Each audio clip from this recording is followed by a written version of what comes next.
Oremos. Pai querido, vamos abrir a Tua Palavra agora e queremos fazê-lo com a certeza de que Teu Espírito está conosco, iluminando nosso entendimento. Em nome de Jesus, amém. Amém. Hoje vamos a estudar o tema da criação. Vejam, eu tenho um relógio muito bonito até aqui nas minhas mãos.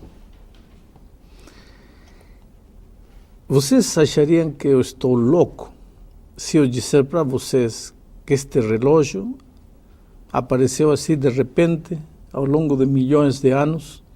Um pedaço de couro juntou-se com outro, um parafusinho juntou-se com outro, apareceu um pedaço de vidro, os ponteiros, o segundero, a fivela, e que isso foi fruto de milhões e milhões de anos até aparecer um relógio perfeito. Seria uma loucura. Eu estaria fazendo um papel ridículo, querendo convencer vocês de que meu relógio apareceu ao longo dos anos.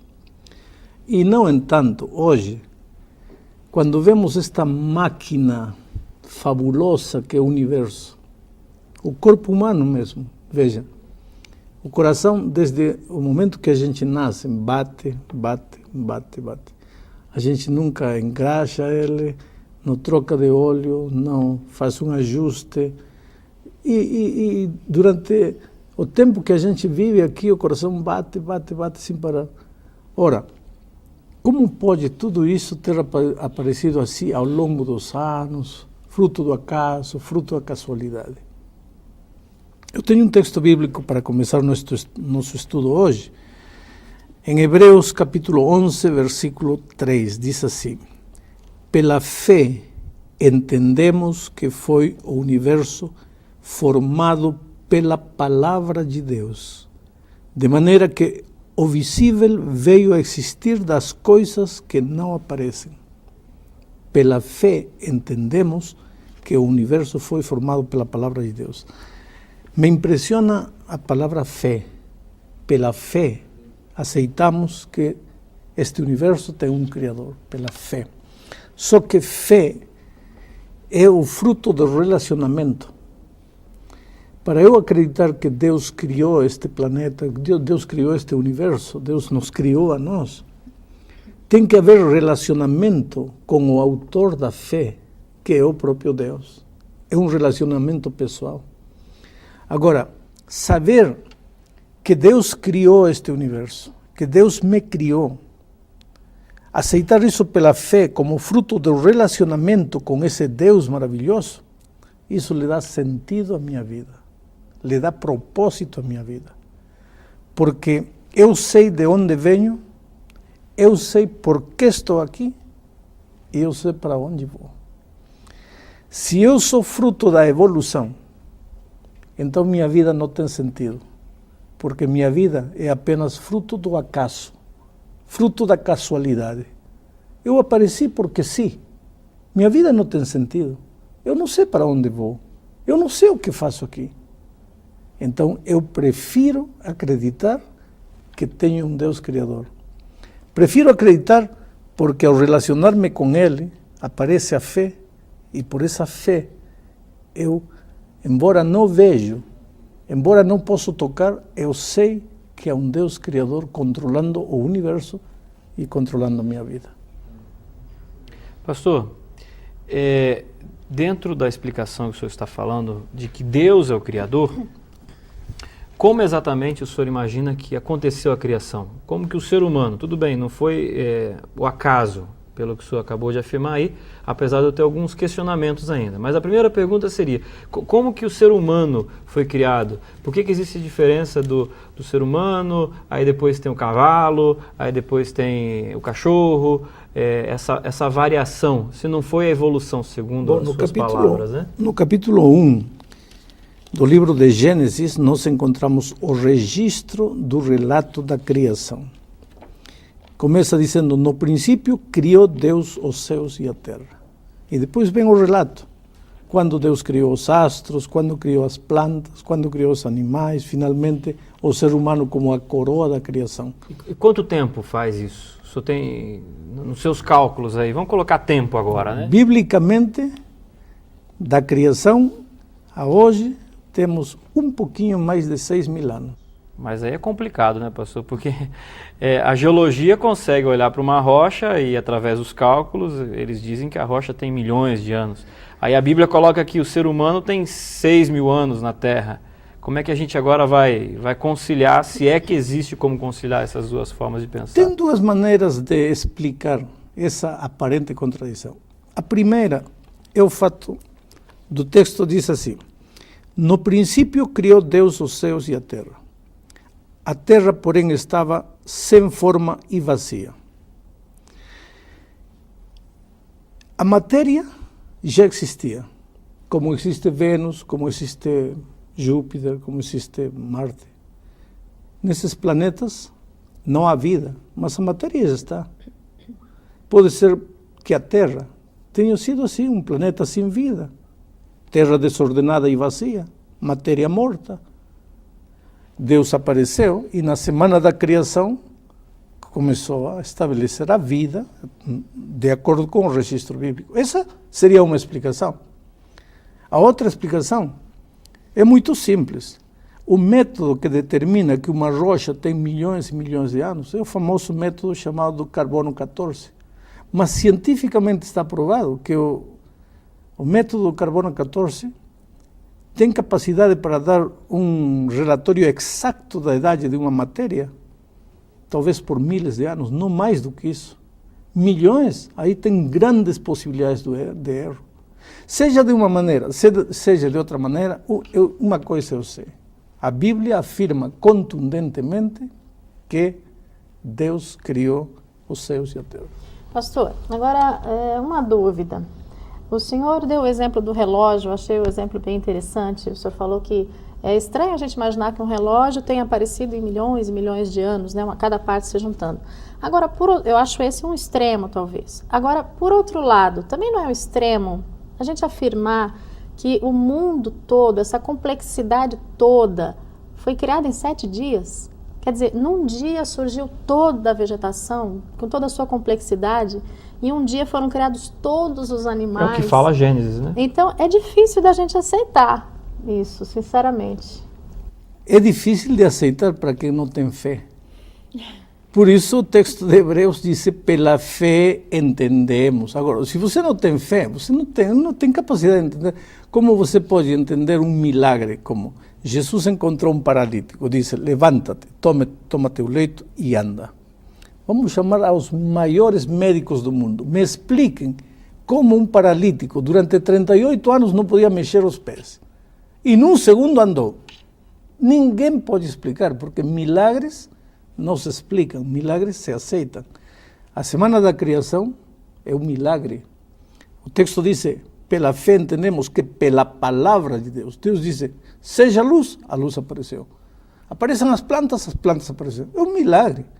Porque, como um homem, se você quer entender racionalmente, um homem, para ser um homem adulto, tem que ter sido uma célula pequena, tem que ter ficado no ventre da mãe 9 meses, tem que ter nascido, tem que ter sido um neném. Adão apareceu adulto. É um milagre, não tem explicação.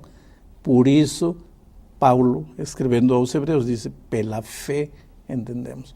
E é por isso que nosso primeiro estudo desta série foi o tema da Bíblia. Porque se nós não aceitamos a Bíblia como a palavra de Deus, não vamos entender mais nada nem aceitar mais nada. É ou não é a Bíblia a palavra de Deus? Se é a palavra autorizada de Deus, é fácil acreditar tudo aquilo que a palavra de Deus diz. Pastor, eu não vou nem para um extremo nem para o outro. Eu não vou ser nem criacionista e nem evolucionista. Vamos tentar juntar as duas coisas. Existe Deus e ele utilizou do processo da evolução, grandes períodos de tempo, vamos dizer assim, que ele estava ali na coordenação. Eu posso entender dessa forma também? Por exemplo, Gênesis como um livro alegórico, cada dia talvez um período grande de milhões, bilhões de anos, e Deus olhando para isso e talvez até dirigindo, tá? Mas não dias literais de 24 horas. Eu posso entender dessa forma? Vou ler o que disse aqui, Gênesis 1:4. Chamou Deus a luz dia e as trevas noite. Houve tarde e manhã do primeiro dia. Ponto. É um dia literal de 24 horas. Não é um símbolo de 1000 anos, não é um símbolo de milhões de anos. É um dia literal de 24 horas. Mas como pode? Milagre. O senhor vê algum problema de eu imaginar um Deus nesse processo de evolução? Vejo um problema, porque estou fazendo a Deus incapaz de criar um mundo em 7 dias. Por que Deus seria capaz? Por que precisaria de milhões de anos? Ele é Deus. O texto diz pela palavra de Deus. Ora, se foi pela palavra de Deus, para que 1 milhão de anos? Para que milhões de anos? A palavra de Deus é instantânea. Falou, aconteceu. Então, o senhor está me dizendo que Gênesis não é uma alegoria. Porque me permita não dizer algumas denominações, mas grande parte delas hoje olha para Gênesis como uma alegoria e não de fato, né? O que o senhor me mostra em Gênesis falando assim, não, Gênesis é um livro verdadeiro, inspirado e não simplesmente uma fábula de como no passado as pessoas imaginavam ou imaginaram que seria a criação. O problema do ser humano é que quer humanizar a Deus, quer fazê-lo um Deus pequeno. Quer explicar o que Deus faz ou o que Deus não faz. Por exemplo, na Bíblia encontramos a parábola não é a parábola, é a história de que Jonas foi engolido por um grande peixe, não diz baleia, um grande peixe. Esse grande peixe teve Jonas no ventre durante 3 dias. Não o digeriu, 3 dias depois o jogou vivo. Esse é um fato. História, a Bíblia afirma, e eu acredito nisso. Agora, tem cristãos querendo dar uma mãozinha a Deus, uma ajudinha a Deus. Andam pelos mares tratando de descobrir um peixe grande que seja capaz de engolir um ser humano, tê-lo no ventre 3 dias, não digeri-lo e expulsá-lo vivo. Eu já vou dizendo a esses amigos que podem passar a vida toda procurando, não existe esse peixe. Esse peixe existiu só naquela ocasião e porque Deus quis. E tem uma coisa mais, Deus não precisa ajuda. Eu não posso, não, porque não tem lógica que 24 horas, então tem que ser milhões querendo dar ajudinha a Deus. Deus não precisa ajuda. Deus é capaz de fazer tudo, não em um dia de 24 horas, senão num segundo, porque Deus é Deus. Pastor, outra pergunta. Deus é poderoso, né? Da forma como o senhor está afirmando, nós sabemos que realmente é, mas a gente ouve falar que existem outros planetas, né? O universo é imenso. E Deus criou todo o universo, de acordo com o que a gente está aprendendo aqui. Então, existe vida nos outros planetas? Às vezes aparecem, a gente vê na televisão, né, uma pessoa que viu um extraterrestre aqui, um extraterrestre ali. Como é que a gente deve entender tudo isso? A Bíblia diz que sim, que há vida em outros planetas fora do sistema planetário solar. Em nosso sistema planetário, Marte, Júpiter, Saturno, Vênus, não existe vida, só na Terra. Não adianta os cientistas hoje querendo explorar, vamos ver se tem vida. Não tem vida. Agora, fora do sistema planetário solar, claro que há vida. E tenho um texto aqui em Jó que quero ler para vocês. Capítulo 1, versículo 6, diz: num dia em que os filhos de Deus vieram apresentar-se perante o Senhor, veio também Satanás entre eles. Que filhos de Deus eram esses? Seres não caídos de outros planetas. Agora, esses seres vêm a esta terra em ovnis, em pratos voadores. Não, de fato, esses seres são seres que não caíram no pecado. E eles não estão vindo a esta terra visitar. Esse é um outro tema, não vamos a tocar agora, não vamos a desviar-nos no tema. Mas a Bíblia afirma que sim, há vida em outros planetas.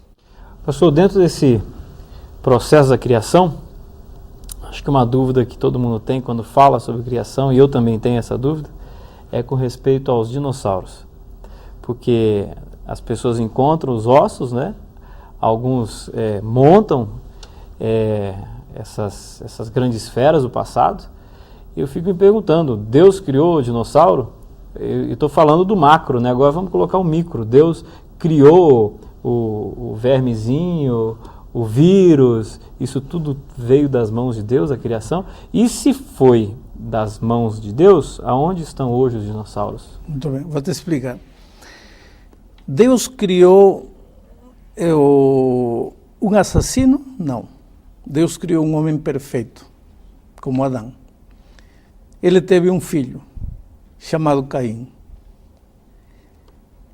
Infelizmente entrou o pecado a este mundo, através de Adão e Eva, e o pecado se espalhou pelo mundo, fazendo estragos. E o filho de Adão virou assassino. Deus criou tudo que existe neste mundo. O pernilongo foi criado por Deus. Só que depois da entrada do pecado, muitos dos animais, muitos das avecinhas ou dos insetezinhos que tinham outras funções, viraram, como dizer, assassinos. Quer dizer, o plano original de Deus se distorceu. Agora existe ponçonha, existe veneno, existe mordedura, que não existia. Agora, inclusive os animais, a lei do crescimento se alterou, porque, por exemplo, quando Deus nos criou, Ele não nos criou para estar cortando o cabelo todo dia. A lei do crescimento era uma lei perfeita. O cabelo cresceria até um tamanho e não cresceria mais. A unha cresceria até um tamanho e não cresceria mais. Mas entrou o pecado, se alterou a lei do crescimento. Hoje temos que cortar cabelo, cortar unha. E os animais também começaram a crescer demais. Quando veio o dilúvio, esses animais estavam fora do controle do ser humano. Então eles não entraram na arca e morreram, pois, com os efeitos do dilúvio. Por que viraram fósseis muitos deles? Porque está provado hoje pela ciência que quando há um choque repentino brutal, a matéria se solidifica. Isso pode ser fazer hoje em um laboratório perfeitamente.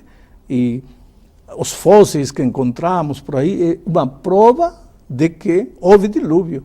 Que também há muita gente que, assim como não crê na criação, não crê no dilúvio, mas esses fósseis que são achados hoje são uma prova contundente de que houve dilúvio. Pastor, mais uma questão, que agora o senhor falando aí me fez pensar no seguinte: o senhor mencionou aí mudanças que houveram em função do pecado, né? Animais tiveram sua estrutura modificada, enfim. E com relação ao ser humano, como é que foi? Porque se a criação foi 7 dias literais, Deus fez um casal inicialmente, né? Adão e Eva, quer dizer, a raça humana partiu deles. Então, os seus filhos tiveram que casar entre si. Hoje, se isso acontecer, vai dar uma aberração, né? Mas naquele tempo... Só que eram seres perfeitos. Seres perfeitos. Por que hoje daria uma aberração? Justamente pela degeneração da raça humana. Naquele tempo, os seres humanos eram perfeitos. Inclusive, quando o pecado entrou, eram quase perfeitos. Cada vez se tornaram menos perfeitos, menos perfeitos. No coração de Adão não havia lugar para ódio, orgulho, essas coisas, até ele aceitar voluntariamente isso. Hoje nós somos remédio, caricatura do que era Adão e Eva. Nós estamos chegando ao fim deste estudo e eu gostaria de dizer aos amigos que estão nos assistindo aí, de repente você em algum momento se pergunta: o que estou fazendo nesta vida?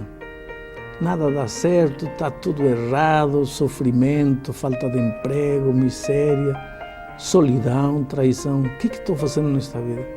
Eu te digo uma coisa, espera aí. Se você voltar os olhos para Deus, vai ver que você é fruto do amor de Deus. Sabe por que está vivo você? Porque Deus te ama. Porque Deus permitiu que você viesse este mundo. E se Deus permitiu que você viesse este mundo, é porque Ele tem um plano maravilhoso para a tua vida. E talvez você diga: mas pastor, qual plano? Olha a minha vida, qual plano? É que o plano que Deus tem para você está aqui na palavra de Deus. E a única maneira de você ser feliz é descobrir qual é o plano que Deus tem para você e seguir esse plano. Eu vou estar orando para que Deus te ajude a descobrir as grandes verdades bíblicas e que estas grandes verdades se façam realidade na tua experiência.